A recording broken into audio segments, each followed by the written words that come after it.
Halo, selamat pagi, sore, siang, malam teman-teman desain dan media di semester 6. Kita mulai nih pertemuan pertama ini dengan berdoa bersama-sama. Sesuai dengan keyakinan dan kepercayaan masing-masing, maka silakan untuk berdoa, silakan berdoa.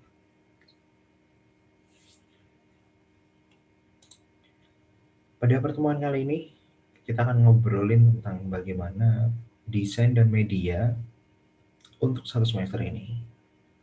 Secara garis besar yang kita pelajari sebenarnya adalah bagaimana kita mampu mengkoneksikan antara desain dan media. Kita mulai dengan relasi antara desain dan media. Jadi apabila kita ngobrolin tentang desain, itu tidak akan lepas dari aplikasi medianya. Itu something kan, apa namanya, makan itu tidak akan lepas dari aplikasi makannya. Jadi misal menu lontong gitu kan, itu akan lepas dari bentuk tempat lontong, kemudian lontong itu sendiri, kemudian ya ada banyak unsur lah. Nah, desain dan media ini juga sama gitu. Ada relasi di dalamnya. Di manakah relasinya? Mari kita ngobrolin. Bisa kalian lihat bahwa desain komunikasi visual itu melingkupi desain dan media, yang mana keduanya akan saling terhubung gitu, mempengaruhi pikiran manusia di antara media, kemudian aplikasi oleh desainnya seperti apa. Nah, desain ini merupakan representasi bahasa visual gitu, di mana media ini juga akan berkembang sesuai dengan bentuk perkembangannya. Misal di tahun 2000-an ketika Facebook pertama booming, nggak banyak orang yang menggunakan Facebook. Nah, perkembangan media ini yang mengubah masyarakat itu menjadi lebih merasa up to date gitu. Tetapi kemudian orang-orang ini juga merubah habit mereka yang tadinya tidak berkaitan dengan Facebook, tidak berkaitan dengan internet, itu masuk ke dalam internet. Dan itu menjadi sebuah kesempatan sebenarnya untuk para desainer komunikasi visual masuk. Tapi dewasa ini perkembangannya sudah bukan lagi ke wilayah yang simpel masalahnya. Media berubah menjadi media yang ambience gitu, menjadi yang bermacam-macam dan lain sebagainya. Nah, relasinya ada di situ. Desain itu sebagai representasi bahasa visual akan mempengaruhi alam pikir manusia, dan media akan berkembang dan juga mempengaruhi alam manusia, alam pikir manusia.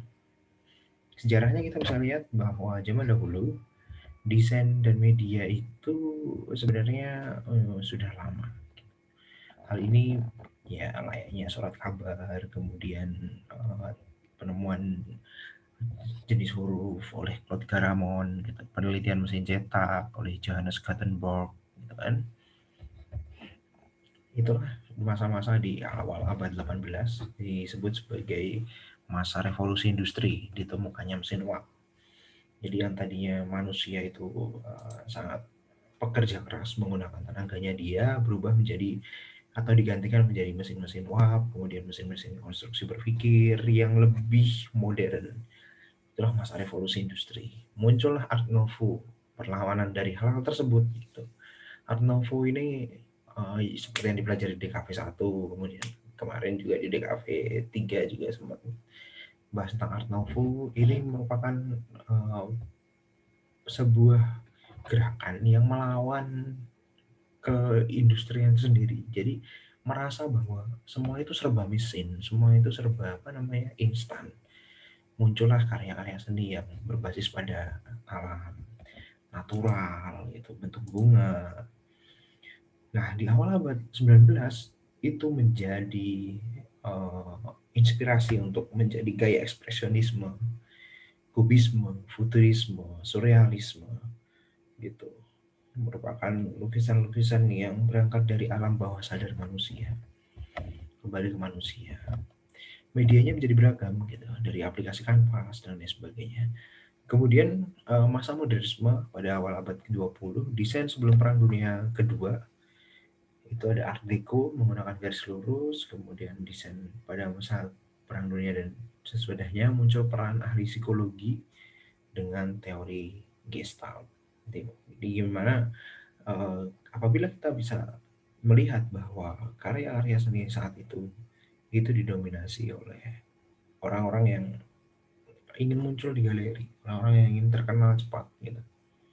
Nah, kemudian ada muncul di tahun 1960-an ada gaya pop art atau New York School, di mana salah satu tokohnya adalah Andy Warhol, dan juga ada aliran ini sebenarnya dari aliran dada itu dadaisme itu merupakan sebuah aliran yang mana mendobrak kemapanan dari seni-seni yang ada di galeri, meskipun pada akhirnya mereka ada dalam galeri juga, karena sesungguhnya manusia itu paradoks cuy, itu sejarahnya.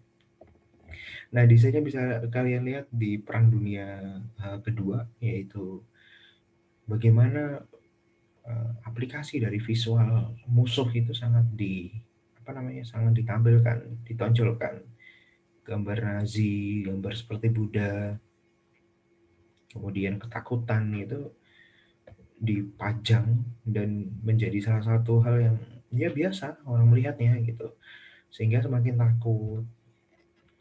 Nah, kemudian berubah lagi ketika tahun 1984 ketika Steve Jobs yang setahun kemudian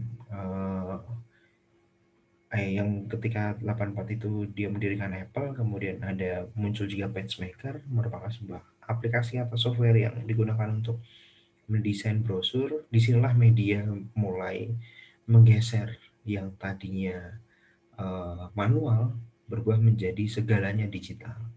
Yang tadinya cap berubah menjadi digital, yang tadinya disablon berubah menjadi digital. Muncul juga Photoshop di tahun 90-an yang kemudian juga dipengaruhi oleh sosial media. Kalian bisa tahu, ini angkatan lama sih, kalau kalian lahir di tahun 92, 90 gitu, ya sedikit banyak merasakan Blogspot, Friendster gitu, LinkedIn, Facebook, awal-awal ya Twitter yang masih masih apa ya, bisa dikatakan banyak orang mengatakan itu murni gitu. Padahal sebenarnya nggak ada yang murni di dunia ini gitu. Sehingga sampai pada hari ini kita berurusan dengan Android gitu, dengan Line, WhatsApp, media yang lebih personal lagi, yang tidak perlu menampilkan sebanyak jejaring, bahkan yang paling baru itu membuat kelas-kelas belajar bareng gitu. Saya lupa nama sosial medianya. Mungkin kalian tahu. Nah, fungsi media massa itu ternyata ada beberapa yang secara point to point bisa saya sampaikan. Ada informasi, propaganda, manipulasi, agenda ideologi, pembentuk sikap dan nilai, indoktrinasi atau brainwash, mengadakan efek, mendramatisir dan memberi hiburan gitu. Ini media massa itu menjadi sangat banyak fungsinya, termasuk si hari ini yang kita pegang itu adalah media sosial gitu. Nah, misalnya nih, media sebagai agen ideologi, science of idea, gitu. Di mana media itu juga memproduksi makna bahwa A itu baik, B itu salah, gitu. C itu nggak sesuai dengan A. Nah, itu bisa dibentuk oleh media. Layaknya inilah, apa namanya, Mas Perindo yang kalian hafal itu. Neng, neng, neng, neng, neng, neng, ya, something like that. Di mana itu akan membangun sistem kepercayaan atau kelas tertentu. Misalkan kalian diiklani tiap hari Indomie seleraku gitu kan, kelas-kelas para apa namanya, para orang-orang yang hanya mampu beli Indomie gitu, karena seleraku kan, beda sama iklan apa namanya, jam gitu, jam mahal Rolex misalnya, itu akan beda gitu. Jamnya kecil tapi iklannya sangat mahal. Nah, itulah juga menciptakan kesadaran palsu itu sebagai ideologi. Misalkan membangun status kelas menggunakan Harley Davidson, kemudian iklan gudang garam menyalakan merahmu gitu, di mana dia tidak menampilkan iklan rokoknya tetapi memberikan kesadaran palsu terhadap rokok tersebut, padahal tulisannya bawahnya jelas. Nah, juga ada film-film, bukan film ya, reality show lah, Uya Rumah Uya gitu, yang banyak digandrungi tapi goblok gitu kan. Gak enak banget sumpah kayak gini. Nah, ini yang juga menjelaskan kenapa banyak orang, terutama orang yang memiliki TV itu suka terhadap sesuatu hal yang ya drama gitu, suka mendramatisir kehidupan juga gitu. Capek cuy mendramatisir kayak gitu, menghadapi orang yang berdrama itu capek. Cuma ya mau gimana lagi gitu kan. Kita bisa lihat kehidupan orang-orang yang sering orang dramatisir drama gitu. Akan sulit juga. Nah, desain itu akan berkaitan dengan bagaimana hal-hal atau benda-benda seharusnya dengan merancang artefak sesuai dengan tujuannya atau untuk mencapai tujuannya. Itulah fungsi dari desain DKV dan media. Desain komunikasi media. Desain itu bisa dibilang merupakan sebuah sistem tanda yang ditemukan dalam karya artefak manusia berupa karya seni, gambar, alat arsitektur, benda gitu. Ada desain arsitektur akhirnya, ada desain grafis misalkan, ada desain reklame, ada desain, ada banyak tipe desain, desain interior dan lain sebagainya. Nah, desain komunikasi visual ialah seni menyampaikan pesan dengan menggunakan elemen-elemen visual gitu. Elemen rupa untuk menginformasikan, mempengaruhi, hingga mengubah perilaku target audiens sesuai dengan tujuan yang ingin dicapai. Meskipun keidealitasan tujuan ini masih akan harus disepakati berikutnya antara orang dengan para kliennya tentunya. Misalkan strateginya bisa dengan cara apa sih yang mau disampaikan gitu. Apa identifikasi masalahnya? Gimana cara mengidentifikasinya gitu kan? Kepada siapa pesannya yang akan ditujukan? Bagaimana caranya? Ini sebenarnya adalah pertanyaan-pertanyaan jurnalistik yang mendasar terkait dengan 5B1H. Dan ini juga bisa diadopsi dalam desain. Itu sah-sah saja sih sebenarnya. Nah, analisis target hierarki ini bisa kalian lihat ya, dari kelompok jenis kelamin, kelompok umur, kemudian demografi, sosioekonomi, psikografis gitu. Kalian bisa pause video ini, kemudian melihat secara lebih jelas.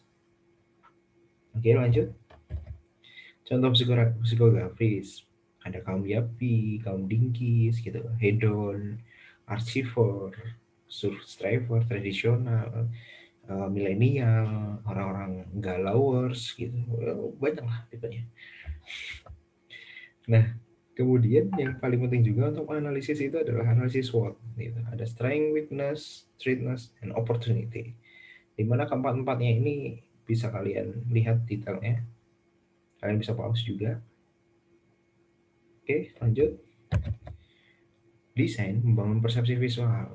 Persepsi visual adalah kemampuan untuk menerjemahkan apa yang dilihat oleh mata sebagai hasil penglihatan, eyesight. Ini secara harfiah ya. Artinya ketika kalian membuat desain, maka itu adalah representasi dari visual yang ya ada di kalian. Misalkan contoh. Nah, tindakan aborsi salah siapa? Gitu. Pertanyaannya mengapa hanya ada visualisasi perempuan? Kenapa nggak ada laki-laki? Orang desain komunikasi visual yang baik itu adalah orang yang mampu memberikan kritisi hal-hal kayak gitu. Berimbang lah, nggak cuma sekedar ngedesain kemudian oh udah kelar gitu. Nggak kayak gitu. Ini juga yang memuat ideologi tentang atau mencuatkan ideologi tentang uh, feminisme, tentang orang-orang marginal, terpinggirkan, meninggikan karma gitu. Karena melihat hal-hal kayak gini, setiap status sosial itu dikelompokkan, yang tajir, yang kere ya kekere banget gitu kan, yang nggak jelas ya makin nggak jelas gitu kehidupan. Nah, desain dan media akan mengubah itu untuk melihat lebih dalam. Gitu. Hans Magnus Eberhard tahun 1982, The Industrialization of Mind, industrialisasi pikiran membentuk manusia dengan pikiran yang seragam atau masalah. Kabar baiknya adalah media itu menjadi patokan karena dia juga menyajikan indoktrinasi konsep yang tidak sesuai dengan realitas gitu. Misalkan konsep kejantanan, konsep kesempurnaan, konsep keburukan, nah itu dibangun oleh para pembuat iklan, membuat media untuk menampilkan itu. Misalkan konsep wanita muslimah gitu. Kalau lu pakai ini berarti lu nggak kafir. Enggak gitu juga. Jadi biasanya akan terrepresentasi dari oh ini dipakai orang atau perempuan yang berhijab. Sedangkan nggak berhijab pakai yang lain gitu. Konsep keburukan bisa kalian lihat anak masjid. Gitu. Kenapa harus anak masjid itu baik? Kesempurnaan. Kenapa anak masjid itu baik gitu? Jadi sempurna gitu. Kenapa nggak orang yang ada di pinggir jalan yang suka menolong orang lain dan tidak sombong itu lebih sempurna? Karena kita didoktrin sampai hari ini yang sempurna itu yang memang anak masjid itu. Meskipun dia sudah hafal 30 juz tapi melakukan nikah siri, kemudian melakukan pencabulan gitu. Itu juga ada dan itu tidak sesuai dengan kenyataan. Nah, konsep keburukan juga terlalu buruk juga gitu. Jasad ibu tiri dimakan tikus, jangan sampai gitu kan. Cuman imajinasinya manusia itu sampai pada titik itu. Nih contoh kejantanan gitu. Kalau nggak minum elemen kayaknya nggak jantan gitu. Kalau nggak ngerokok nggak jantan. Trust me, it's work. Itu kan bahasa ininya, tagline-nya dia. Nah, tapi ada juga iklan yang mengarah ke wilayah-wilayah sesuai dengan kenyataan. Misalkan desain dan permasalahan lingkungan hidup ini.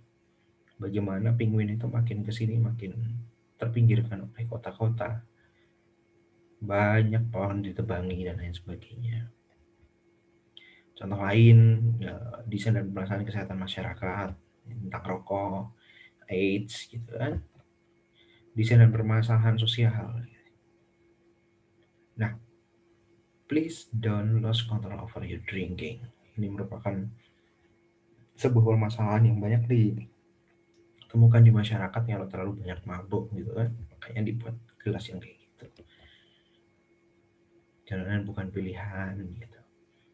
Nah, desain-desain kayak gini itu perlu dihajar atau perlu diluruskan kembali. Victor Papanek itu merupakan salah satu uh, desain sosiologis, desain yang mengarah ke wilayah-wilayah yang sosialis gitu. Maka dia mengatakan bahwa seorang desainer perlu memiliki tanggung jawab sosial. Kepentingan sosial yang harus menjadi prioritas utama bukan semata-mata mempertimbangkan aspek teknis maupun mengikuti mode. Karena ikatnya mengikuti mode itu nggak akan selesai cuy, capek. Nah, bisa dibilang adalah desain itu merupakan sebuah wacana atau diskurs. Manusia menciptakan desain sekaligus menciptakan atau mendesain media diskurs. What do we do? Gitu. As a creator, as a designer. Jadi kalau kalian berpikir lebih jauh tentang desain dan media ini, itu semata-mata akan membentuk konstruksi berpikir yang kalian akan mengarahkan orang yang kalian desainkan, atau kalian bisa membuat desain itu untuk mengaruhi orang pada sesuatu hal yang lain gitu. Nah, itulah wacana. Kalian bisa mendesain untuk menjadi hal yang positif, dan kalian juga bisa mendesain untuk menjadi wacana yang negatif. Itu semua pilihan cuy. Thank you. Mari kita diskusi lebih lanjut. Bagaimana sih sebenarnya pandangan media dan desain? Atau bisa kalian kasih ke saya contoh media dan desain yang sesuai dengan konsep-konsep yang di atas tadi, atau kalian juga bisa bercerita lain halnya. Mari kita diskusi di WhatsApp group. Thank you. Selamat sore, siang, malam.